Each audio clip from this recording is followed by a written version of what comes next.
Tan Sri Yang Dipertua, Bismillahirrahmanirrahim.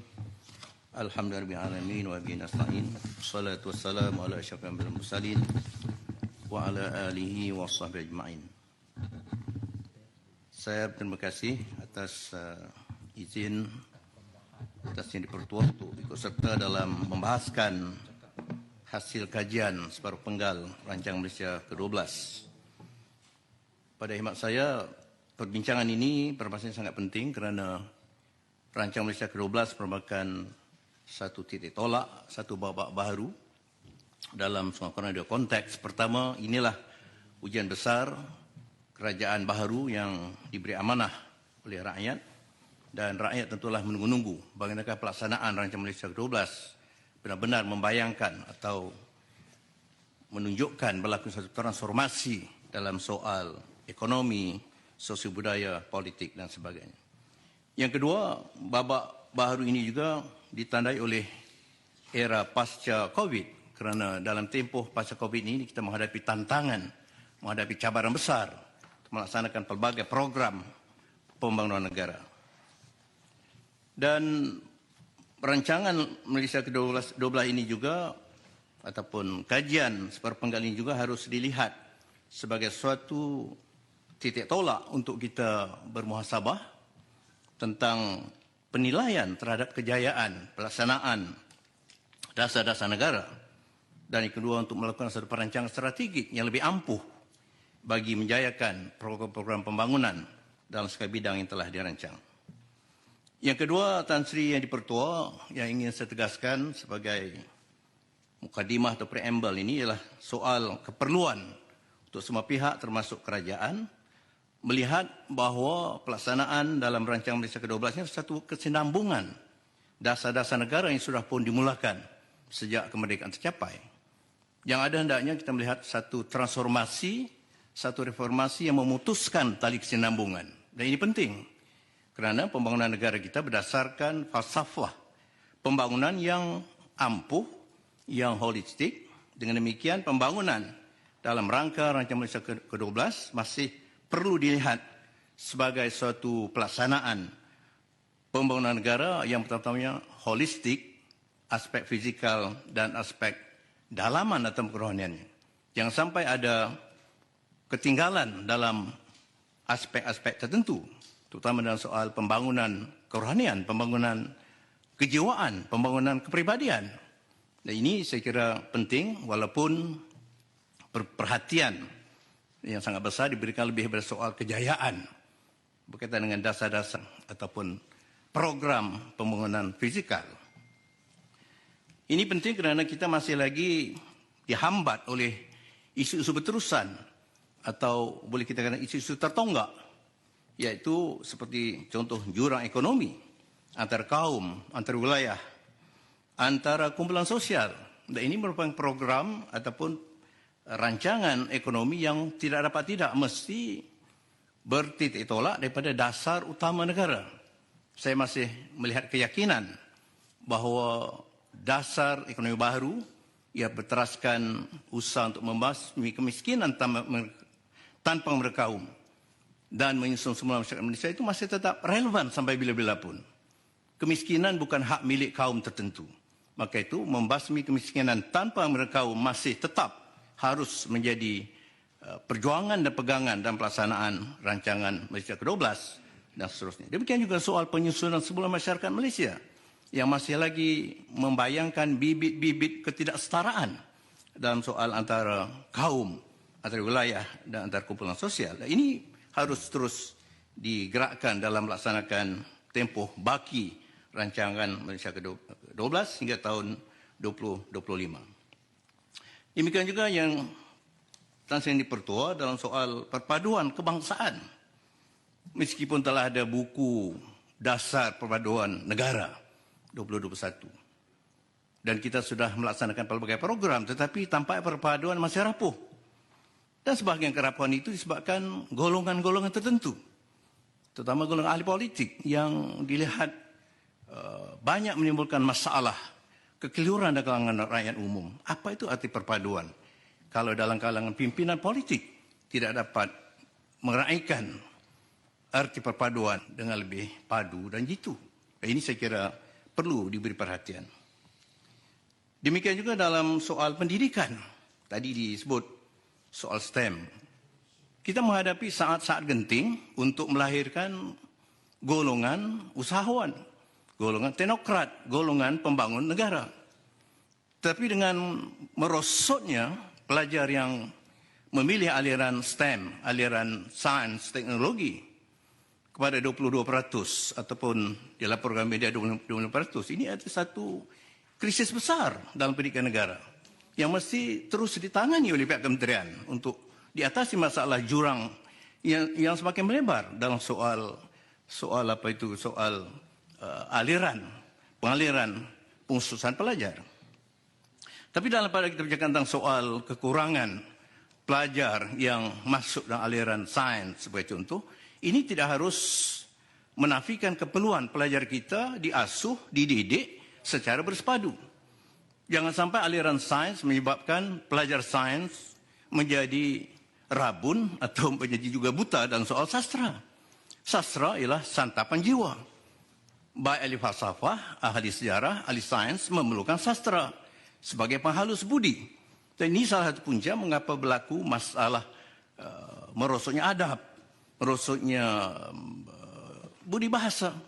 Kerana soal penghalusan budi seakan-akan terketepi bagi kalangan pelajar yang memilih ataupun dipilih dalam bidang sains dan bidang teknologi. Dan ini bagi saya suatu krisis identiti yang besar yang di dunia barat pun tidak berlaku sebenarnya. Pemisahan golongan teknologi masih tetap menghayati sastra, seni bahasa, seni budaya, supaya kita dapat melahirkan anak didik profesional yang bersepadu. Dan ini saya kira perkara besar. Yang juga berkaitan dengan soal Kementerian Pendidikan masih perlu terus menghalusi penerapan dasar atau falsafah pendidikan kebangsaan yang sudah saya singgung 2-3 kali dalam sidang-sidang Dewan Negara sebelum ini. Jadi kalau falsafah pendidikan kebangsaan masih tetap teras, tapi bagaimana pelaksanaannya di peringkat sekolah, peringkat IPT? Adakah masih lagi berlaku merentas yang dikatakan ilmu merentas kurikulum, nilai murni merentas kurikulum, bahasa kebangsaan merentas kurikulum? Jadi artinya kemahiran berfikir kritis dan kreatif merentas kurikulum. Andai kata ini tidak berlaku dengan jelas dalam sistem pendidikan, maka kita kembali pada sistem yang berpetak-petak semula. Artinya tidak ada kesepaduan. Dan ini akhirnya menjadikan kita melahirkan lepasan sekolah, lepasan universiti yang sebenarnya terpecah-pecah menurut bidang dan tidak ada penghayatan ataupun tidak ada suatu jati diri yang berteras dengan konsep insan, yaitu aspek kejiwaannya. Demikian juga saya melihat soal di IPT, kita masih lagi terperangkap. Ini juga telah ditimbulkan, tapi telah dijamin oleh pihak Kementerian Pendidikan Tinggi. Soal ranking yang menjadi keutamaan sehingga soal kesukarelawanan dalam kalangan warga kampus sudah makin merosot. Soal hubungan sosial sudah makin merosot kerana tumpuan perhatian lebih mengejar ranking yang diatur oleh sebenarnya dalam bentuk yang saya katakan dengan izin neokolonialism, satu bentuk penjajahan bentuk baru. Diatur oleh syarikat antarabangsa dan para sarjana yang menulis dalam jurnal berimpak tinggi membayar ribuan ringgit. Dulu kita menulis, kita dibayar. Sekarang kita tidak menulis, kita membayar. Dan seakan-akan hingga kini Kementerian Pendidikan Tinggi belum ada lagi satu badan pengindeks setempat atau serantau. Kita masih bergantung pada ISI, Scopus, segala macam. Maka MySite yang ada di Malaysia itu tidak diiktiraf sebagai terbitan yang berimpak tinggi. Jadi saya mengharapkan Kementerian Pendidikan Tinggi mengusahakan suatu badan pengindeksan untuk jurnal dan penerbitan ilmu, khususnya dalam bahasa Melayu. Barulah dapat kita martabatkan nilai ilmu yang disampaikan dalam bahasa negara kita. Mungkin paduan kerjasama dengan pihak Indonesia, Brunei Darussalam dan negara-negara lain yang berbahasa Melayu akan dapat mengatasi masalah ini. Dan ini sudah pun dibengkelkan baru-baru ini di UM atas permintaan KPT. Saya terus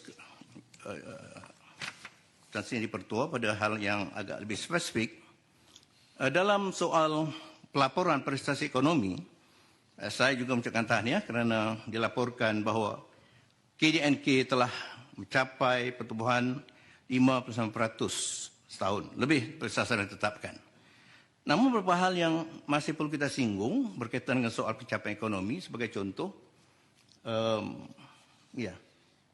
dalam konteks BRI, Belt and Road Initiative atau dulu OBOR, saya ingin bertanya kepada Menteri Ekonomi khususnya ataupun kerajaan, sejauh mana program dalam BRI, Belt and Road Initiative ini telah memberikan dampak, impak yang besar pada pertumbuhan ekonomi kita, khususnya dalam konteks antarabangsa.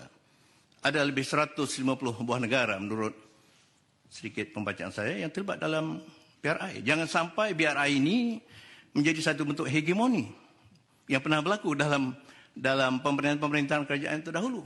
Apabila dilancarkan oleh 2013 oleh Presiden Xi Jinping, maka kita berat pada soal nak mendapat laba ekonomi dan kita menyerahkan beberapa hak negara. Soal pajakan yang tak ketentuan tempoh, tidak ada program pemindahan teknologi, transfer of technology, pemindahan kemahiran, transfer of skill. Dan ini perlu ditetapkan oleh negara dalam kita melayan ataupun menerima pelibatan dalam BRI. Tetapi saya yakin kalau ada keteguhan sikap kita, BRI ini dapat menjadi satu sumber meningkatkan ekonomi negara daripada sumber antarabangsa. Perkara lain yang ingin saya sentuh ialah soal sejauh mana misalnya soal kemajuan atau pembangunan peringkat wilayah ada yang dikatakan sub serantau. Dulu kita ada Sijori, untuk kawasan selatan, Singapura, Johor dan Riau. Kita ada BIM Iaga untuk Borneo, Kalimantan dan sebagainya. Kita ada IMTGT. Saya ingin bertanya sejauh manakah badan-badan yang dahulunya dapat dimanfaatkan untuk pembangunan wilayah sempadan ini masih lagi diaktifkan. Kalau tidak, apakah program untuk mendukung dan menyokong pelaksanaan RMK 12? Tentang pemberkasaan dan pengoptimuman Tanah Rizab Melayu, saya menyokong penuh, tetapi ingin juga menimbulkan isu bahawa Tanah Rizab Melayu ini telah menjadi isu besar. Dicatat oleh pengaji-pengaji sosio budaya, tinggal 12% Tanah Rizab Melayu yang berbaki. Jadi kerajaan perlu melakukan sesuatu, menggantikan Tanah Rizab yang telah digunakan untuk penggunaan negara dan sebagainya. Di samping mengoptimalkan, jangan sampai Tanah Rizab Melayu itu akhirnya menjadi 0%. Ya, ini suatu tanda kutip pengkhianatan pada salah satu peruntukan yang penting. Selanjutnya yang ingin saya sentuh ialah soal dalam rangka tema melonjakkan kemampanan pemangkin dasar 1 soal bakat masa hadapan.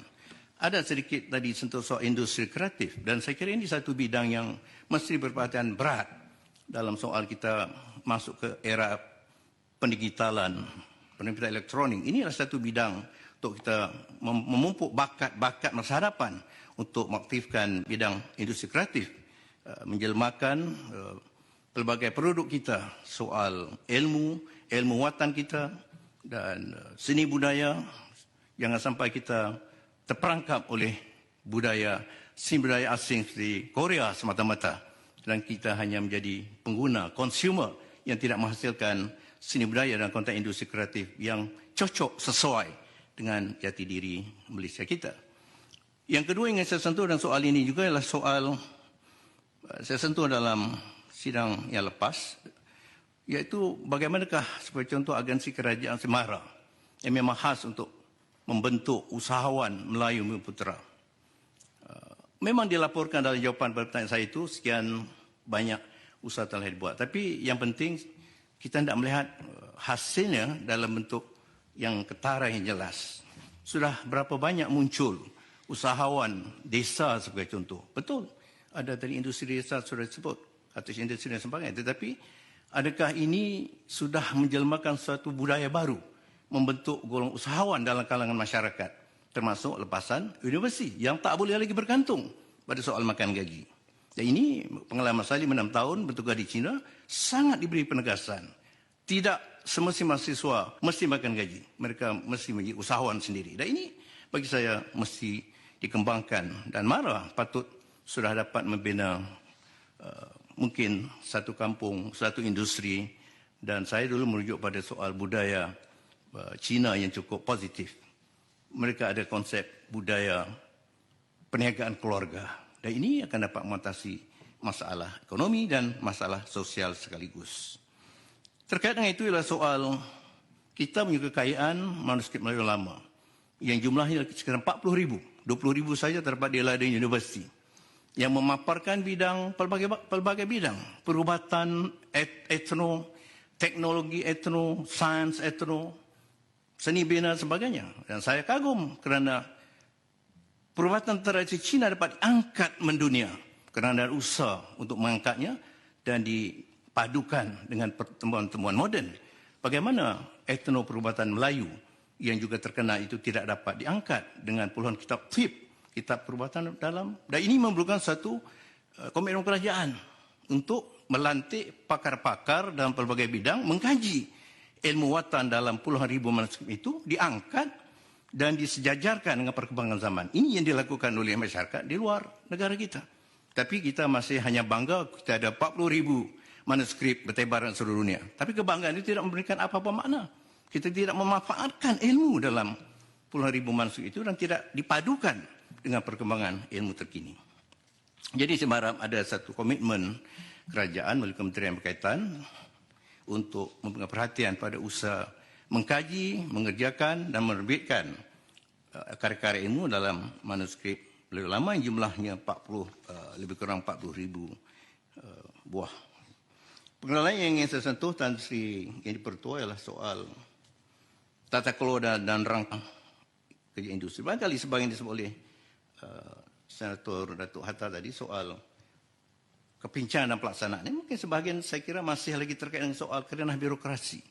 Jadi pada hemat saya, Ketua Mahkamah Awam perlu menilai semula bagaimanakah tata sistem birokrasi ini dapat disingkatkan, dapat dipermudah supaya pelaksanaan program ini tidak terhambat oleh kerana kita terjebak oleh sistem pentadbiran yang lapuk, yang lama, yang sudah tidak sesuai dengan keperluan zaman. Yang kedua nak saya sentuh soal khusus tentang soal pembudayaan masyarakat madani. Saya juga menimbulkan soal ini dalam sidang-sidang lepas.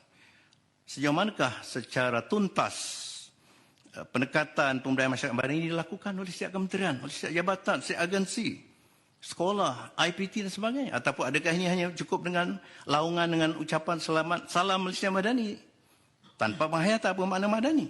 Masyarakat yang bertamadun, tamadun dengan penting yang luas. Bercakap soal kebudayaan, sosial, politik, ekonomi, sains, teknologi. Dan ini adakah sudah benar-benar digerakkan oleh kerajaan untuk membudayakan, memasyarakatkan makna madani dengan pengertian yang bersifat terapan. Ya. Terutama seperti dalam bidang pendidikan. Ya, jadi itu yang paling penting. Khusus tentang perpaduan, saya juga melihat tadi seperti saya sebut sudah ada dasar buku dasar perpaduan negara. Tetapi kita masih lagi menyaksikan perpaduan masih menjadi suatu masalah besar di negara kita. Dan ini memerlukan satu perhatian berat dan bukan saja dalam kalangan saya kira pelajar, tapi yang lebih penting dan maka itu saya menyokong program kembara perpaduan ke seluruh negara. Tetapi pengisiannya sekiranya harus dirincikan. Jangan sampai hanya bersifat kosmetik, yang hanya bersifat program-program tempelan, tapi tidak merakyat, tidak dijiwai. Dan ini memerlukan sokongan ilmuwan dan para budayawan untuk membantu pengisian kembara perpaduan. Yang akhir, Tan Sri Pengerusi, izinkan saya menyentuh soal paten moden. Kita melawat negara jiran terdekat sebagai contoh Thailand. Dan saya kagum dengan teknologi dan pelaksanaan program pertanian di negara jiran kita Thailand. Maka kita harus mencari contoh bagaimana pertanian moden itu dapat digerakkan untuk mengatasi masalah kekurangan atau krisis keperluan makanan asas dan keperluan-keperluan berkaitan dengan keperluan rakyat kita. Jadi Tan Sri Yang di-Pertua, demikianlah